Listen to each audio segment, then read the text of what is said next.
This is Keys to the Shop, episode 95, Dealing with Stress in the Cafe with Joe Sanok.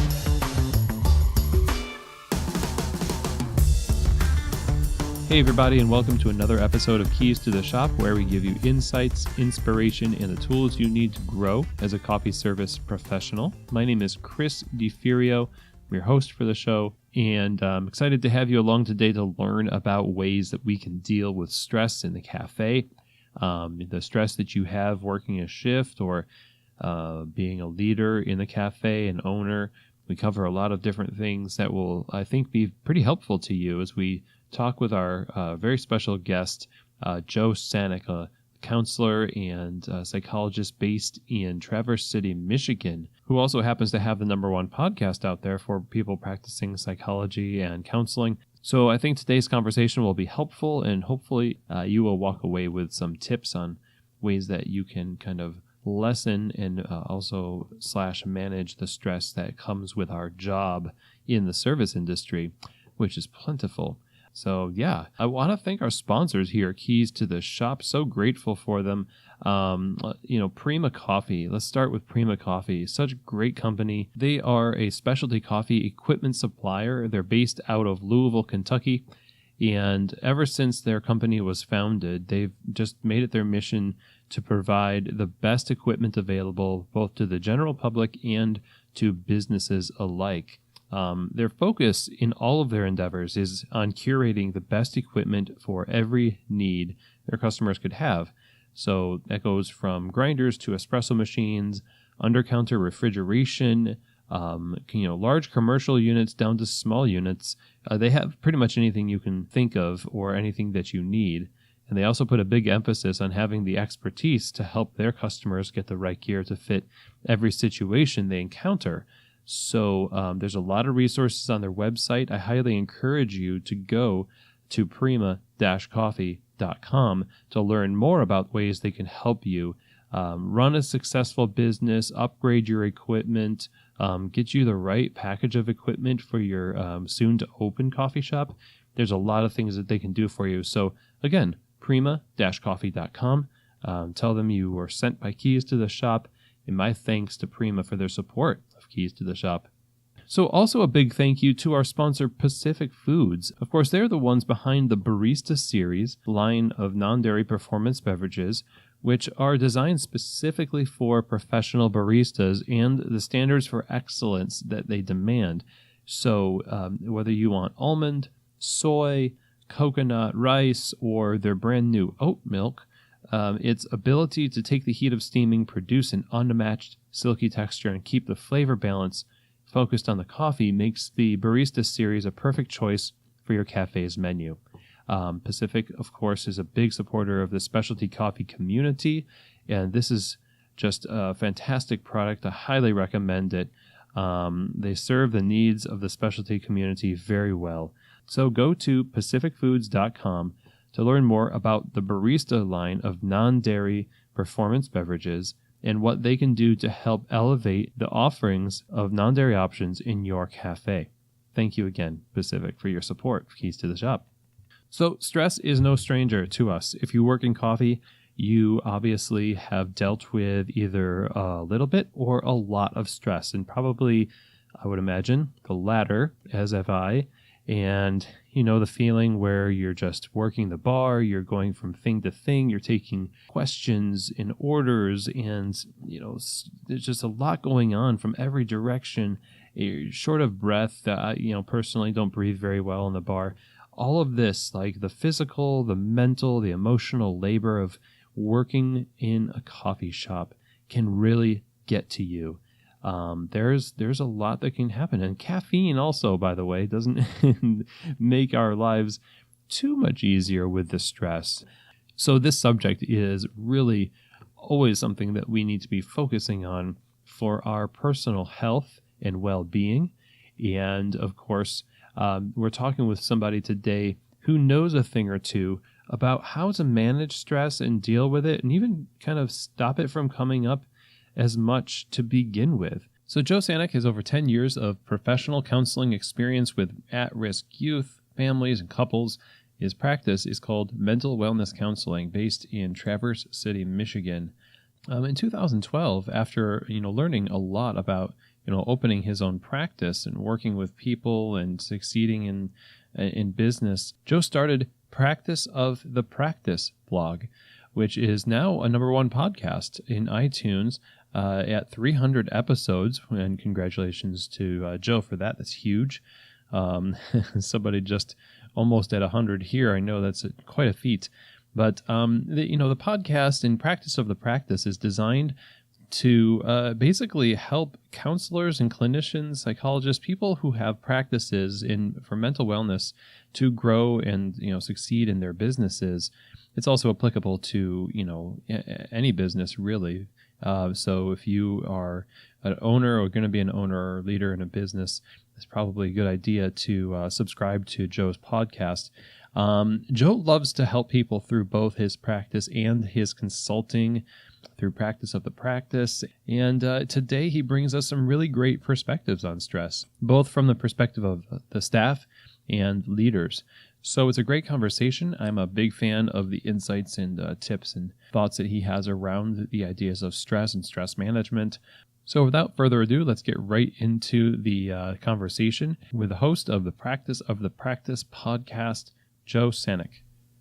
Joe, welcome to Keys to the Shop. I'm really honored to have you on the show. Thanks so much, Chris. Really glad to be here. We were chatting a little bit beforehand. You have such extensive experience in psychology and mental wellness and in helping businesses develop around their private practices. And you also, though, have some history with coffee as a barista, if I'm not mistaken. Yeah. It actually started before I could drive. There was this new coffee shop before, really, there were a lot of coffee shops, and they, in between acts at a playhouse, needed, a high school kid to sell coffee. And so I sat there and I hated coffee. And I remember kind of testing how much sugar I needed to put in it and found that really sweet spot, kind of like wine. You start with the sweet wines and then move to less sweet. But then they opened a brick and mortar, and it was a drive-through coffee shop. And this was like a brand new idea that you didn't have to get out of your car, and a 1-hour photo shop. And so in the back, we would develop photos, and in the front, we'd give them mochas and other things. Wow, that sounds really entertaining, especially when you're young and it's kind of like you're caffeinated and sugared up. Wow, that sounds really entertaining, especially when you're young and you're caffeinated and sugared up. Yeah, I mean, I remember when like Oregon Chai first came out and they sent us the demo, and I was like, what if we put a shot of espresso in this? And so I thought that I had invented it, but I'm sure every other barista in the world said, well, why would we just leave it like this? Let's make it dirty. Nice. Let's make it dirty. Yeah, well, let's put a shot of espresso in this is something I think just is said about maybe too many things. Yeah, I'm sure.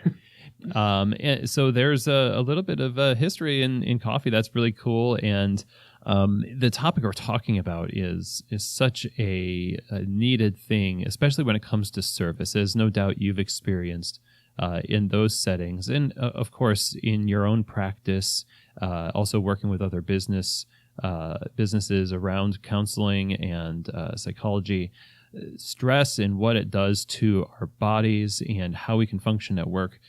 It's one of the main causes of turnover, especially for baristas. It's such a quote unquote transient job responsibility or job. So I wonder if you could tell us a little bit about, you started this job in coffee. Eventually you got deep into psychology. Tell us a little bit about your background in becoming a counselor, getting into psychology and mental wellness. Yeah, so I took a pretty traditional route, went to college, took a year off between my undergraduate and my graduate work, majored in psychology and comparative religion, and then traveled around the world quite a bit for about a year, and then went into grad school and did master's degrees in counseling and psychology.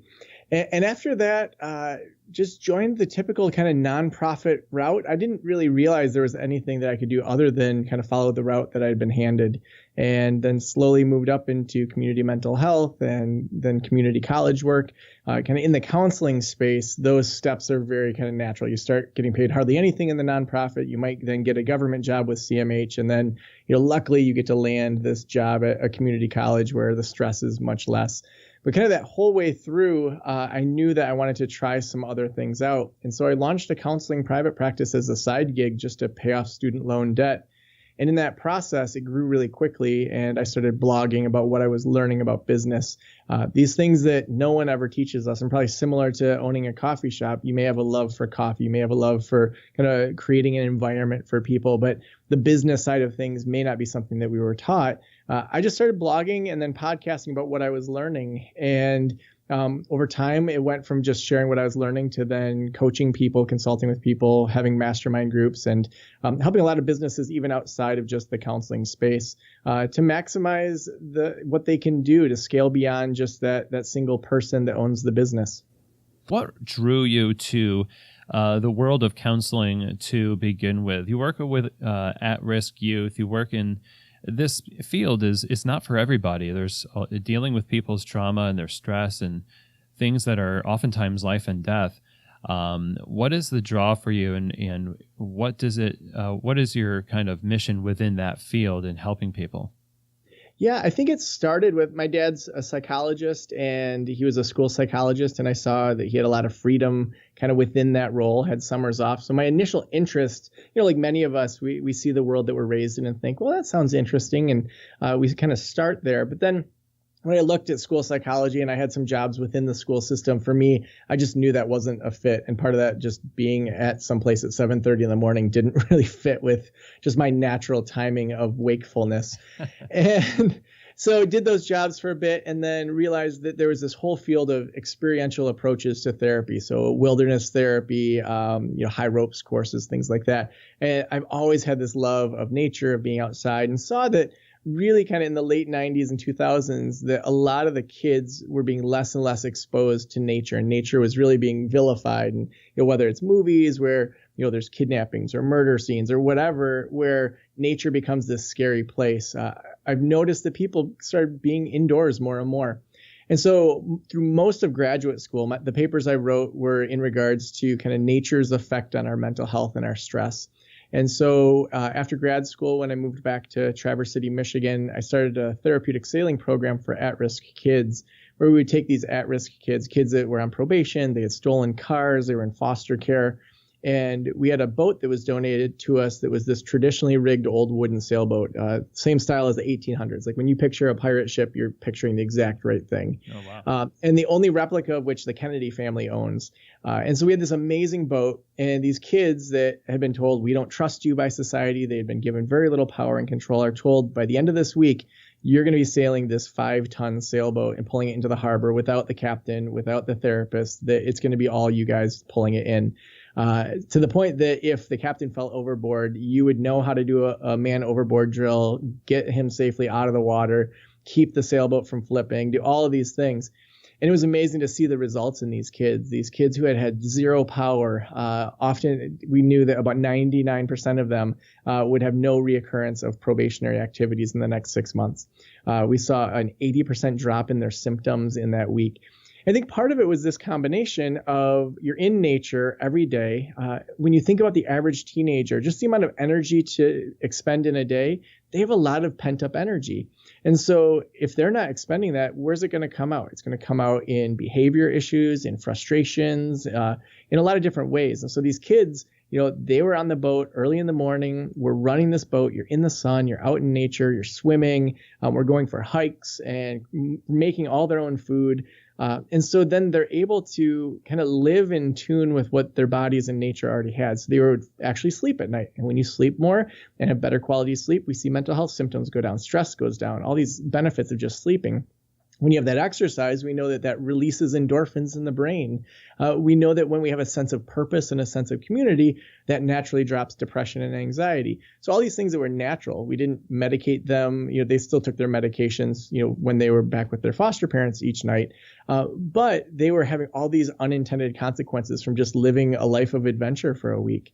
And so seeing that happen on the boat, I started to see that happen with my own clients too, as we encourage some of these healthier activities. And then when I extended it beyond that, when we really look at people that own businesses, I started this program. It's a 1-week retreat called Slow Down School, where for therapists, we take them out into nature, we slow down, we turn off our phones, and then it's amazing how much you clarify what you need to work on in your business, because you don't have that stress getting in the way of your big ideas.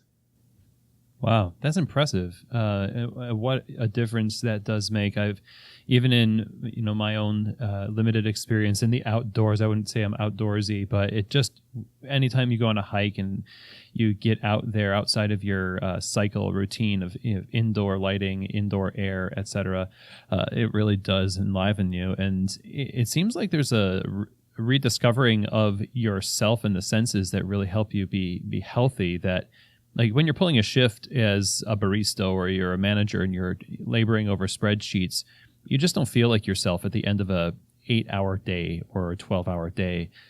You feel like you've lost a part of yourself. And I imagine that's what's behind so much burnout and so much turnover. What ways have you seen over the years the lack of this balance or just mental well-being in general damage people and damage businesses and teams? Well, I think what you just touched on, where if you're doing a 6 or 12-hour shift and you're highly focused, or you feel like you've been highly focused and you don't feel yourself at the end of the day, that's a phenomenon that's known as vigilance decrement. Vigilance meaning how well you can pay attention to something, decrement meaning breaking down over time. So over time, our brains go down. And the traditional belief was that you have kind of a cup of water of energy for the day. When it's poured out, and you're just done. But some researchers at University of Illinois actually did a study to see if you could optimize the brain differently to have your vigilance not experience that decrement. And so what they did is they had 2 separate groups. One group came in and they were assigned a random 4-digit number, say 5178. And then they looked at a computer screen and other random 4-digit numbers came up. And every time their 4-digit number came up, they had to hit this little buzzer. So super boring task. You sit there for 50 minutes looking at random numbers. When 5178 comes up, you hit the buzzer. Now, the second group, what they did, exact same thing, gave them a random number, say it's 5178, the numbers come up, except at the 20-minute mark, what they did is they interrupted what they were doing, and they gave them a 1-minute break. So they said something like, hey, go have a seat in the lobby. We put you on the wrong computer. We got to move you over to a different computer. And then at the 2/3 mark, they did the exact same thing. And so they may have said, oh, this is a difficult task. Stand up for a minute, stretch, kind of move around a little bit. Now, what they found is there was no decrement in their vigilance. They performed at the end the exact same way they did at the beginning. Wow. So even these micro breaks, so this engagement, and then disengagement, engagement, then disengagement. When you do that, it kind of tells your brain, this is important. This Excel spreadsheet, it may not seem important, but this is really important. And so even to just set a timer for 20 minutes, stand up, do a quick run around the outside of your office, or go look at a nature magazine, or look out the window, take a breath of fresh air. It doesn't really matter what it is, but we want to have some sort of micro break as part of it. And then in addition to that, for the owner or for the team to have some really intentional built-in breaks. And so to really look at, well, what's the best use of a break? Probably just sitting out back and having a cigarette isn't the best use of it. Now, if someone's a smoker, maybe they need to make other choices for their health, but that's not what we're talking about today. But there are ways that we can optimize the brain so that then when we are working, we stay engaged and we have that ongoing vigilance. So then we have it in those micro breaks, we have it in kind of longer breaks, but then we also want to look at either monthly or quarterly breaks. And this is where a lot of the big ideas come from, where we get away from the store, we get away from our offices. We encourage our team in small groups or large groups to get away and then to create ideas through slowing down. And so those patterns of slowing down can help us overcome those stresses and avoid a number of the negative ramifications of kind of that stress and that vigilance decrement. Wow, that's fascinating because in the midst of a heavy rush of customers or the checklists that we often find ourselves responsible for, it just becomes these menial tasks and we check out mentally. But if we do just look up and fortify ourselves and take these little breaks. A lot of us, sometimes you work in a cafe, you don't even get a break, or you just forego the break because you say you're too busy. And right. What you're saying is basically, if you don't do that, if you don't give yourself these micro breaks, you are going to burn out or you're going to experience negative consequences. Right. And I think that we have this illusion that we're getting more done, and we actually aren't. We'll screw up more drinks, so then we'll have to redo it. And so even as a team, say there's a couple people behind the counter, setting a timer for every half hour and it goes off, and make it something fun. All right, it's deep breath break. Everyone in line. We're taking 1 minute to take a deep breath so we stay on our game. I mean, those little things may seem cheesy, but it can make a team actually get more done in a short period of time. I was actually out in Boulder, Colorado for a conference, and we were going to go to this one breakfast place, but there was like an hour wait. So we found this other one on Yelp, went over there. It was this local only pretty much place. We went there. And there was this guy, they were just packed to the brim, people standing. I mean, they were handing plates to people. And I mean, it was probably not within fire code, but it was crazy. And this guy said to the guy that was kind of in charge, he was bilingual and speaking to, all the kind of the people that were cooking and serving. And like, he seemed to have a good measure of what was going on, but he was also the one that was pouring the entire restaurant's water. And this person said to him, man, that must really stink to have to just pour water all morning long. And it was like time stood still, and he looked at this person. I mean, if it was a movie, everyone would have froze. And he looked that person straight in the eye and he said, this is the best part of my day. We live in a world where people are not hydrated enough. They don't drink enough water. And water is one of the most precious resources we have. And I get to serve someone their water to stay hydrated. So what he had done is he had taken what was a very meaningless task to most people, refilling water for somebody, and said, well, what's really happening here? I am giving someone life for their day to go be creative and to go walk and to do all these other things. And he had found a why behind pouring water that gave him a deeper sense of meaning than just, I'm pouring somebody's water. I think we all have that chance to do that in our lives, to do that when we serve a coffee, or do that when we're marketing the business or doing the Excel spreadsheet. Say, why is this actually impacting the world? What is this doing to help somebody in a way that I haven't given consideration to? Wow, I'll have what he's having. That's a great perspective to have. And it's something I think we also oftentimes give mental assent to, but maybe don't practice actually when it comes, rubber to the road, and you're in the situation, all of those good intentions you had about, okay, today I'm going to remember my why, or I'm going to be better at this. And it just goes out the window when the pressure is on. In our work, there's a lot of different fronts of pressure. There's the pressure of when you're in a team, you don't want to let your teammates down. You don't want to let yourself down, but then there's the customer, where maybe if you're in a restaurant, in the back of the restaurant, back of the house, you just have the team and yourself and the chef.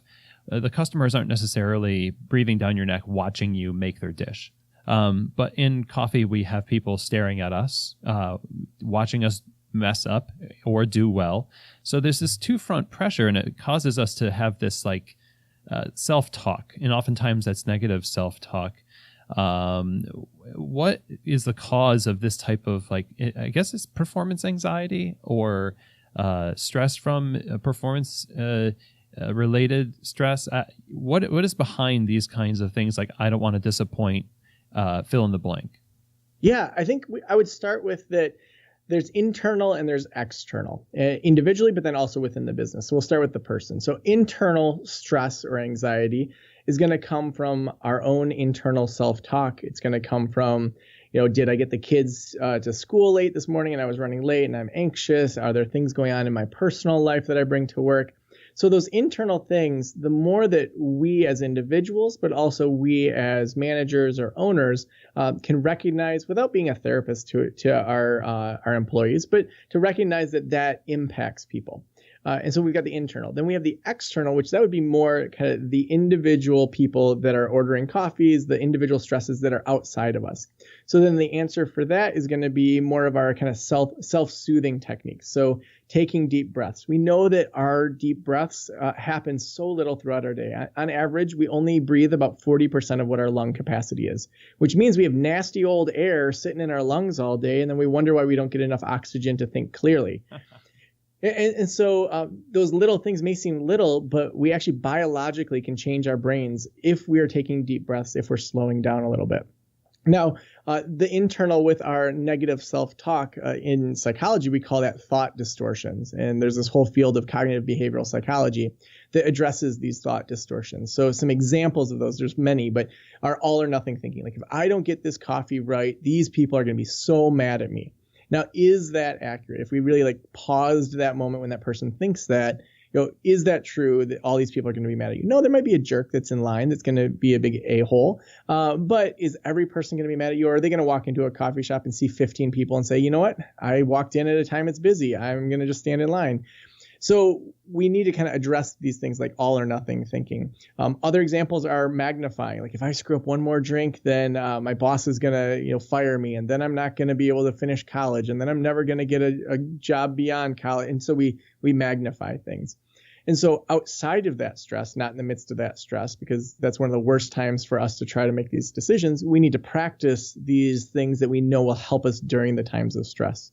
So for example, when I see couples, the Gottman Institute and Dr. Julie and John Gottman have figured out that if a couple's pulse goes over 100 beats per minute, basically their blood is going so fast through their body that the oxygen can't get off in the exit route in their brain. So we thought of kind of the blood system as like roads. And so what that means is the oxygen isn't getting to their brains, and every moment they keep fighting beyond that 100 beats per minute, they're getting dumber, and that fight is going to get worse. I mean, we've all been there. You get a fight with your partner, and you're like, what are we fighting about? This started about mayonnaise. I can't believe we're yelling now.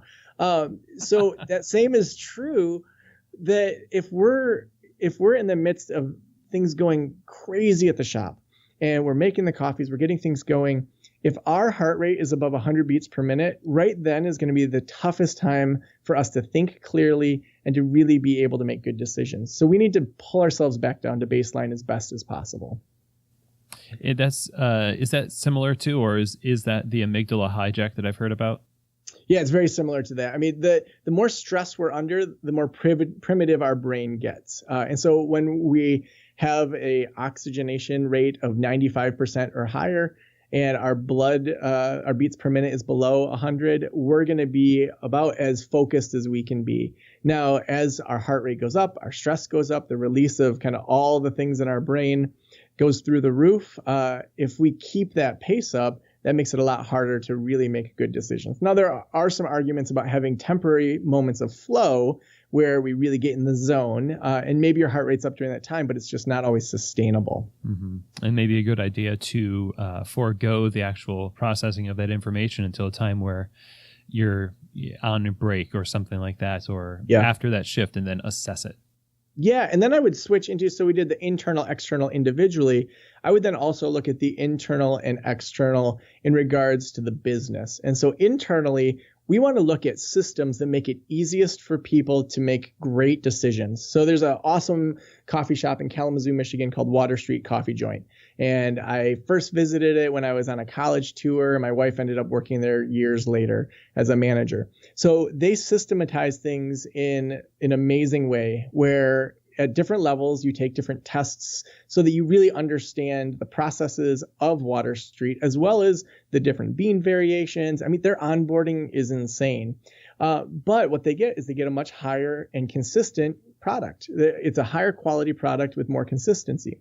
And so if you look internally and say, well, why isn't the easiest decision the best decision? Because sometimes the easiest decision is, well, I'm going to just throw this thing on the ground instead of having a trash can in that spot that's most convenient. We want the decisions that will help the business run smoothly to be the easiest decisions for staff. And we want the hardest decisions to be the ones that are not in the best interest of the business. And so if we really evaluate internally, we're going to want to look at systems. We're going to want to look at flow. We're going to want to look at, well, why do we have the blender over there? Like every time we blend, we also use the ice. Why isn't it by the ice? I mean, just simple things like that. But then we also want to look external. What's creating stress outside of the business that brings it in? So that could be a number of different factors that create stress coming in that we can adjust during those neutral times or those down times. So the leadership, the managers, the owners, especially the owners, are kind of gatekeepers in terms of if there is an undue amount of stress in the store, usually you can kind of go back to, well, how did it get in there to begin with? And maybe, and in most cases, I would actually say it's maybe because there hasn't been enough effort made to investigate the root sources that are making it past leadership's attention. Yeah, I think oftentimes the go-to I see when I'm doing consulting with business owners is they say, well, we just didn't hire the right people, or this generation has a sense of entitlement, or they don't have adult skills, or whatever the thing is they say. That may or may not be true. But we always want to go back to, did I train? Did I systematize? Did I articulate how if I did it, I can train people to do it the way I would do it? And so when I bring on virtual assistants, for example, to my business, I video much of what I do on the screen so that they can go back to it. We use things like Trello, which is a project management system, to keep track of what I want them working on, to set due dates and checklists. So they're very clear on what the expectations are. More times than not, when we see the employees not following through or not being innovative or whatever it is that we're frustrated with, we need to look back and how clear was I, or did they just do the best they did with limited information or took their best shot at it? And I didn't really clarify what I really wanted here. Yeah, that's a great point. And I know in our best moments, and maybe some of our best moments are in times when we actually have time to, I don't know, listen to a podcast about stress, that we think, I really should be better in those areas. But then as a manager, you come in and you're fighting fires, you sort of lose track of that best intention because you yourself are sort of nursing this constant sense of overwhelm. Maybe you're not breathing well, but your whole life is just sort of going day to day, paycheck to paycheck mentally, essentially. So what are some things that we can do as managers, as leaders, and people who actually can help kind of control the amount of stress that the people in the business feel, to actually have the presence of mind to address those things rather than just kind of letting the status quo steamroll us every day? Yeah, I think you touched on it when you said we feel like we should do, and then you kind of listed some things.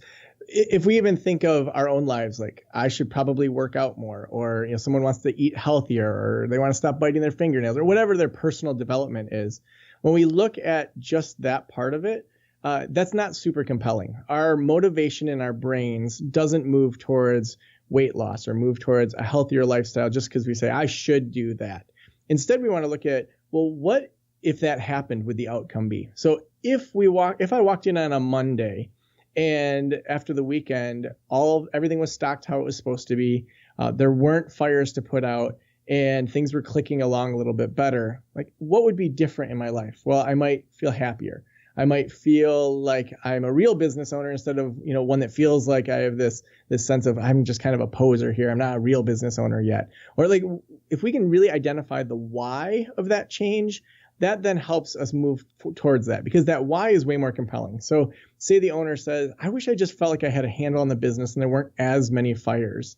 And then they work backward from there and say, well, where are the consistent fires? Where are the fires keep coming up that are causing me stress or causing others stress? Which of those are fixable and preventable, and which of those are not? And then those that are not preventable, we just kind of say, okay, that's nothing we can prevent. It just happened. But those that are preventable, what are some steps we can put in? And then how do we inspire the team towards the end goal, not towards we need you to start doing more of X, Y, and Z? Because then the staff feels like, well, we already have enough on our plate, versus here's our end goal, that we can all come in on Monday and we feel geared up for the week and ready to go, and we feel like we're part of really something that's dynamic in our community, versus here's a new checklist of things that you need to get done. Because then there's a deeper sense of meaning in it when someone's mopping the floor, because there's that pride, there's that larger goal, there's that, okay, I'm going to restock this because I know that there's a sense of community here that we've developed. And so I think backing up, and you do have to take time to do that, but when you do that, it then makes things flow differently, and then you're able to experience that better business. Excellent. Well said. It seems like it would promote at one time a hopeful feeling, but also this fear that you are slowing down, and slowing down kind of feels like, if you've got that mindset that's primitive, you think the predator's going to catch you if you slow down. So you sort of have to embrace the danger of contemplation. Yeah, I mean, I was chased by a wild rhinoceros when I was in Nepal, and the guide said to us just as we were about to enter the jungle, if we're chased by a rhino, climb a tree. And there's never been a better time to ask a follow-up question, and I didn't. None of us did. So when we see this rhino, we take pictures of it, take a step closer to get a better picture, and that rhino charged. What do we go to? I went to running because I knew I was a sprinter in high school, and I was with my friend Todd, and he was long distance. So at least for 50 yards, I knew I had him. And I blatantly disregarded all the trees around me that I could have been climbing. And so we don't do what's in our best interest when we're in that midst of crisis, when we're being chased by the rhino. Our guide was up the tree because he knew how to climb the tree. He knew which ones to climb. That was his kind of go-to when he's in crisis. And so this is something that has really been lost, but was used by so many great leaders. People like Winston Churchill, he had a non-negotiable afternoon nap. Or Steve Jobs, during some of the most important Apple meetings, would do walking meetings with people so they could be outside, they could have regulated breathing and regulated blood pressure. Or like Timothy Ferriss, he just wrote Tribe of Mentors. He surveyed over 200 different executives, CEOs, and leaders in a variety of different fields. And one thing that the majority of them did every single day that they said kept them grounded and innovative was that they meditated. And so our greatest leaders of our time slow down and still achieve great things. And so I think it's a fallacy when we think in our business, I have to keep at this pace. I can't slow down. Like, we just can't do it. I would actually challenge owners to figure out at least quarterly how you can be away from the shop for at least a day on a day that you would normally be working. Don't just take it away from your family on the weekend or on one of those days. Take a day away and go just innovate and slow down and think about the business, think about where you're headed. And I guarantee you'll come back changed in a way that you'll have more focus. And in order for you to step away for a full workday, you have to have some systems in place. You have to have people that are going to fill in for you. And the more that you do that, the more that you can have that higher level innovation for the business rather than always be putting out the fires. So take the leap, climb the tree, slow down enough to develop the systems so that you can get away. It sounds like the theme of this chat today is like, you need to have the presence of mind to slow down, breathe deep, assess the situation from a place of objectivity, and then from there you're going to see the ideas, the kind of peace of mind come into the situation, and all of this is good for your business too. Yeah, and I think it's good for you personally. I don't think anyone goes into business and says, I want to start a coffee shop so I'm more stressed out. They do it because they have a sense of, maybe they love coffee and there's a gap in their community and they think we can offer something here that's unique, or whatever their why is, why they originally started. The nuts and bolts of it, we often get kind of pulled into. And so I think your own personal quality of life should improve as a result of owning a business as well. Yeah, rekindle the love of, the first love of why you got into it in the first place, because a lot of people just lose that as the minutia of the day-to-day overwhelms them. Yeah, absolutely. Well, what are some final thoughts that we should bear in mind when we are thinking about these things and applying them in our businesses for the benefit of ourselves, our staff, and our customers? Yeah, I would say as leaders to just start with that stress is going to be inevitable. It will happen. But when it happens, we want to have the presence of mind to step back and start with which of these were avoidable and preventable and which of these were just an anomaly that happened. And then the things that could have been avoided, we want to then say, how can we create systems? How can we create habits, a culture, checklists, whatever it is that will help us avoid this in the future? So the more that you can systematize the change, the easier it is for you to step back from the day-to-day of the business. Because when we create those systems, the systems and the culture reinforces it rather than you as the owner or the leader. And then once it becomes embedded in the DNA, then you can continue to have that higher level innovation and ideas that often is why you got in the business in the first place. Excellent. So one of those things that we can do is just research further this topic, and a good place to do that, obviously, is your work, your podcast. Give us a place to go. Where should we go to stay in touch with your work and contact you if we want to work with you more? Where can we find things to help us in our business? Yeah, absolutely. We have all sorts of resources over at practiceofthepractice.com. Most of it's aimed at people in private practice, but if you just substitute the word private practice for coffee shop, it all applies. So we have an email list that's aimed at people that are starting businesses. And so you can sign up for that over at practiceofthepractice.com/start. But then we also have one-on-one consulting, mastermind groups, and a lot of different ways that we help people to grow their businesses. Excellent. Thank you so much. This was a really great talk. It's one of those things that we always need to sort of rehash in our mind because the stresses are kind of new every year, and it's a good reminder and a lot of great new information for us to ponder. So I really appreciate you taking the time to share this with us. I think it's going to change some lives. Sure. Thank you so much, Chris. I'm really thankful for the opportunity to talk to Joe about something that affects all of our lives. And I hope that the content of the episode today was helpful to you and that some of the advice really hit home. I know for myself personally that I have a hard time pulling myself away from the bar and the minutia that really always presents itself to me. Can't really pull myself out of that environment to breathe, to be distant from it, to unplug. As there's a huge emphasis, as Joe was sharing in this conversation, on the ability to create a healthy distance in order to recalibrate where you are for your health, for your mental health. These are things that I try to practice throughout the day, in fact, in lots of different ways, taking an opportunity to take deep breaths or even take a bit of a longer way to work. I might leave my home a little bit earlier and take a longer way to work just so that I have more opportunity to collect my thoughts and breathe and prepare for the shift. And I resonate with this conversation a lot in what Joe is talking about. So my thanks to Joe for taking time out of his busy schedule to help us get a grasp on some things that will help us with stress. In serving great coffee in these cafes, it takes a lot of effort to put forth a product like this.